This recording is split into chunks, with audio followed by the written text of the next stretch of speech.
Bienvenue à tous à cette édition du Journal de la Ville. Madame, Monsieur, voici le sommaire. Éruption volcanique à Goma, l'Agence des États-Unis pour le développement international, USAID en sigle, vient d'octroyer une somme de 100 000 $ américains d'aide d'urgence pour fournir de l'eau potable aux personnes affectées et pour participer aux efforts de prévention du choléra à Goma. Éruption volcanique toujours à Goma. Le ministre des Hydrocarbures s'active pour le dégazage du golfe de Kabuno dans le lac Kivu afin d'éviter de nouvelles catastrophes naturelles. Didier Boudimbo a échangé avec le secrétaire général de son ministère ainsi que les directeurs du bureau central de coordination BESECO sur la question ce 26 mai 2021. Sport à présent, la RDC vient de perdre son duel face au Gabon dans l'affaire opposant les deux pays autour de la nationalité du joueur Gaylor Kanga. La CAF l'a fait savoir ce mercredi 26 mai dans un communiqué. C'est tout pour les sommaires. Encore une fois, bienvenue dans ce journal. L'ambassadeur de Suède en République démocratique du Congo, Henrik Rasbron, était reçu en audience ce mercredi 21 mai par la ministre d'État, ministre de la Justice et garde de Sceaux, Rose Mutombo. Les deux personnalités ont évoqué les questions prioritaires communes.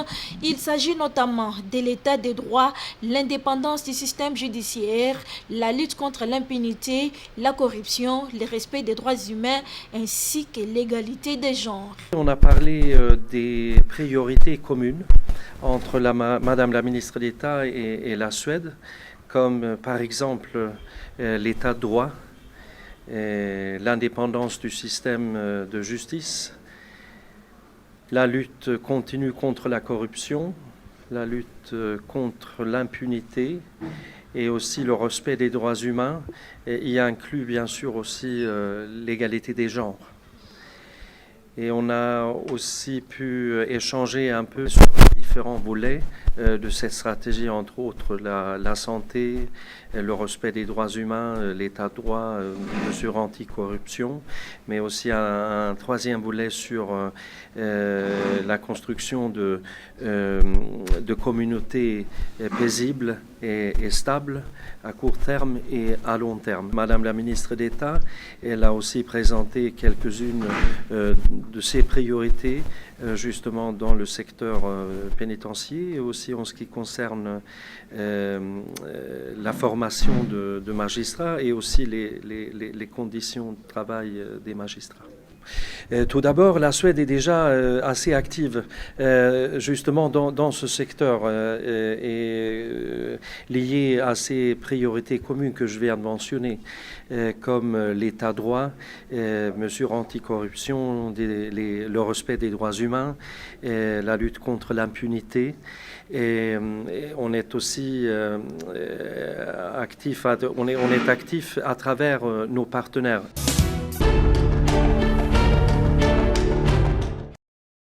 Comme promis par la ministre d'État, ministre de la Justice et garde de Sceaux, Rose Mutombo, la remise de vivres dans des prisons se poursuit. Après l'étape de la prison centrale de Makala, cette fois-ci, c'est le tour de la prison militaire d'Endolo de bénéficier les vivres. Un geste de grand cœur salué par les responsables de cette prison. Je tiens par cette occasion, encore une fois, de lui présenter tous nos remerciements parce que nous venons de vivre un geste vraiment de grand cœur comme responsable. Et nous sommes sûrs et certains qu'avec cette donation que nous venons de réceptionner en termes de vivres, nous n'aurons pas du tout de difficultés sur le plan alimentaire avec nos pensionnaires. Une cargaison pleine de sacs de riz, haricots, maïs, manioc, huile de palme et tant d'autres produits ont été remis aux responsables de la prison militaire d'Endolo pour nourrir les prisonniers et détenus. Nous avons reçu le riz, l'huile de palme, nous avons reçu les haricots, le manioc. C'est vraiment le produit que nous mangeons régulièrement. Il y a aussi des vivres frais qui sont à la chambre froide. Les pensionnaires peuvent maintenant manger à leur faim et régulièrement des poissons et de la viande, et c'est grâce à la bonne générosité de Rose Mutombo.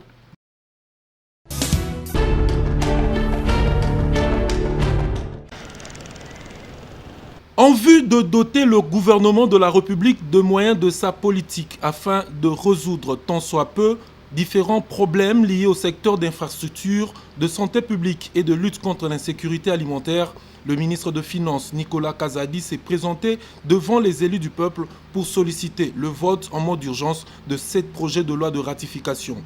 Parmi ces matières, pourtant non prévues dans le calendrier de la session ordinaire de mars, figure notamment le projet d'aménagement des acteurs routiers au pont route-rail sur le fleuve Congo, celui relatif à la réponse urgente pour affronter la pandémie à Covid-19, mais aussi le projet de développement multisectoriel et de résilience urbaine de Kinshasa, dénommé Kinelenda, ainsi que le projet d'approvisionnement en eau à l'ozone.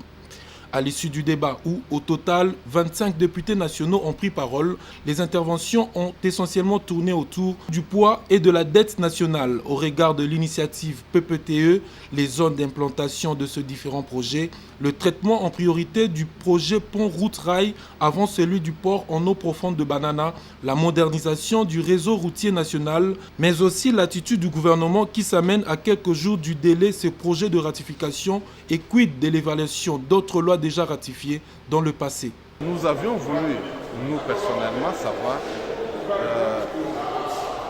quelle est la hauteur des frais d'études, des frais de gestion qui sont liés à tous ces 7 projets que nous devons ratifier. Également, nous avons voulu comprendre, nous sommes l'Assemblée nationale, mais nous ne sommes pas les relais de ce qui s'est fait ailleurs. Nous devrions, lorsqu'on nous présente des projets à ratifier, on doit nous les soumettre de façon à ce que nous puissions examiner profondément. Plutôt que de nous les amener la veille dans toute précipitation, j'ai interpellé le gouvernement parce que nous estimons, il y a 2 ans que nous sommes à l'Assemblée nationale, nous avons ratifié certains projets de loi, d'accords de crédit. Mais le même gouvernement nous revient aujourd'hui avec d'autres accords. Mais nous n'avons pas évalué déjà ce que nous avions ratifié. Au regard de toutes ces préoccupations et vu l'urgence, le ministre de Finances a tenu à répondre séance tenante à toutes ces inquiétudes. Juste après sa réplique, l'Assemblée plénière a jugé recevable les 7 projets de loi de ratification avant de le soumettre à la commission ECOFIN et Relations extérieures de la Chambre basse qui dispose de 72 heures.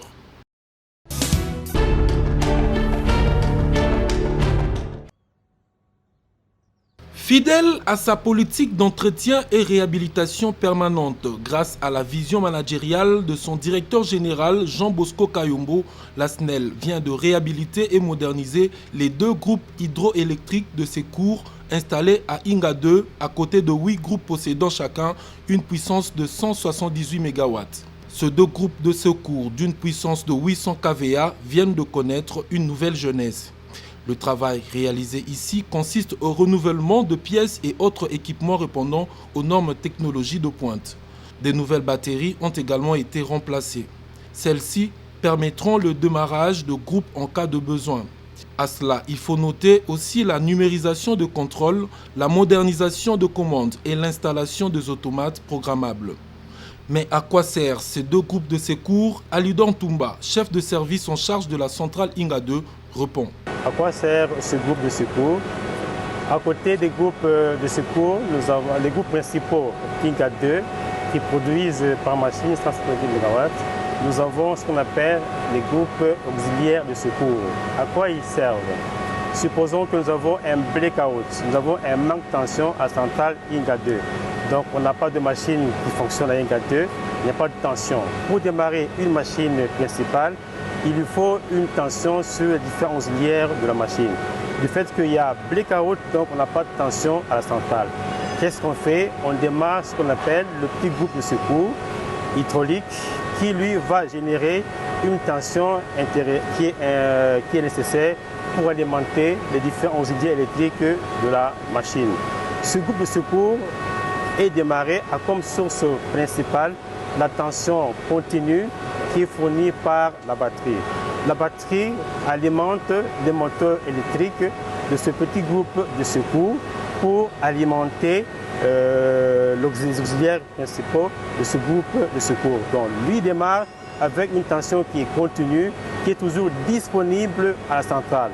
Donc le groupe de secours a comme source la tension continue qui est fourni par la batterie de la centrale. Dès qu'il y a un manque de tension, la batterie va alimenter les différents moteurs pour démarrer les pompes nécessaires, utiles pour l'exploitation de ce petit groupe de secours qui va générer la tension de 400 volts alternative pour alimenter les moteurs principaux de la machine principale que nous voulons démarrer à la centrale.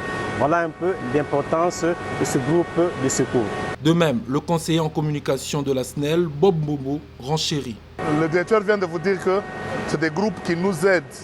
Lorsqu'il y a un manque de tension, ces groupes-là nous aident à démarrer les grosses machines. On n'en a pas parlé parce que ça fait longtemps que ces groupes ont existé, mais maintenant, nous sommes dans notre logique de modernisation, de réhabilitation. Donc, on veut vous montrer que non seulement on travaille sur des grosses machines, mais il y a aussi le groupe de secours que nous modernisons de manière à ce que tout à Inga 2 soit neuf. On vous a dit que nous, on ne fait pas des choses à moitié. C'est pourquoi, lorsque vous avez un manager, un leader qui connaît, qui maîtrise la situation, il sait que j'ai commencé, je dois aller jusqu'au bout. Donc soyez rassurés qu'on va le faire, on a déjà commencé à le faire partout, on va le faire et on le fera toujours. Début ce mardi 25 mai, des travaux devront aboutir à relier les bouts de la route coupée par la lave de l'éruption volcanique du Nyiragongo à Kibati, territoire de Nyiragongo. La société congolaise de construction Sokok, sur demande du gouvernement, a évalué la tâche à réaliser et décidé de remblayer l'espace de 1700 mètres détruit avec une largeur de 10 mètres pour faciliter dans l'urgence le passage afin de permettre à la ville de Goma d'être alimentée par de nombreux camions qui stationnent sur la route, a dit l'ingénieur Amani Kassigondo Jacques, directeur général de l'entreprise rencontrée sur les chantiers. Nous, en tant qu'entreprise de construction basée à Goma, nous avons les soucis de cette route qui a été endommagée par la lave volcanique. Raison pour laquelle nous sommes ici sur demande des autorités provinciales. Ils nous ont confié cette tâche de chercher comment ou réouvrir cette route qui est enclavée par la lave. Ok, ce qui sera fait pour l'instant, ça ne sera pas vraiment, on ne saura pas décaper cette couche, mais on va prendre la scorie volcanique qu'on va recharger au-dessus de cette couche pour permettre d'abord, premièrement, d'évacuer plus de 150 camions qui se trouvent de l'autre côté, des Rutshuru, de traverser et arriver à Goma. Parce qu'il y a beaucoup de trucs qui sont bloqués, notamment de l'eau, la nourriture, les haricots sont bloqués de l'autre côté. Raison de notre mission ici. Si vous constatez au niveau des Mounigi, il y a nos camions qui sont en train de charger la scorie volcanique qui vont amener ici et nous commençons les rechargements. Durant ces travaux, une main-d'œuvre locale sera recrutée et des mécanismes de sécurisation du passage sont déjà envisagés.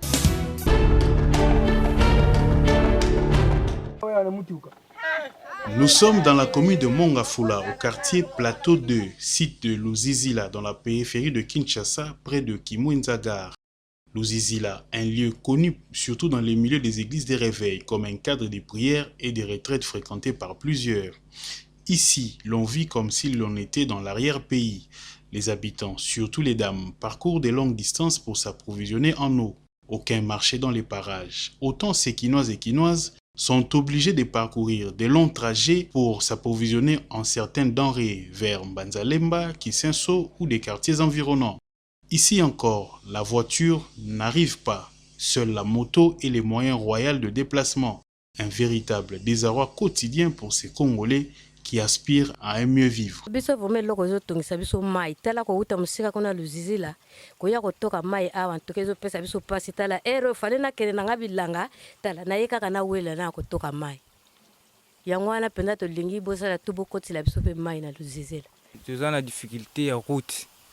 Nzela pona batu ndenge bayaka mabondeli le sambo nzela ezalaka vraiment malamu te pona ba moyen de transport.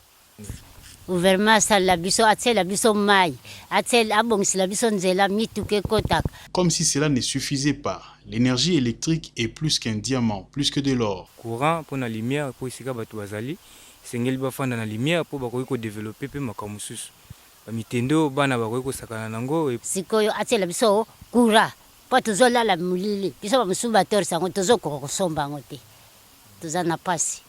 nous sommes dans un monde où communiquer est plus qu'une obligation, ces messieurs en image utilisent un panneau solaire pour l'énergie électrique. C'est tous ces quartiers qui viennent charger son téléphone ou encore une batterie pendant 1 heure à 300 francs congolais, tant la demande est forte. Ainsi donc, c'est l'occasion d'inviter les autorités congolaises à un regard sur ces genres de cités.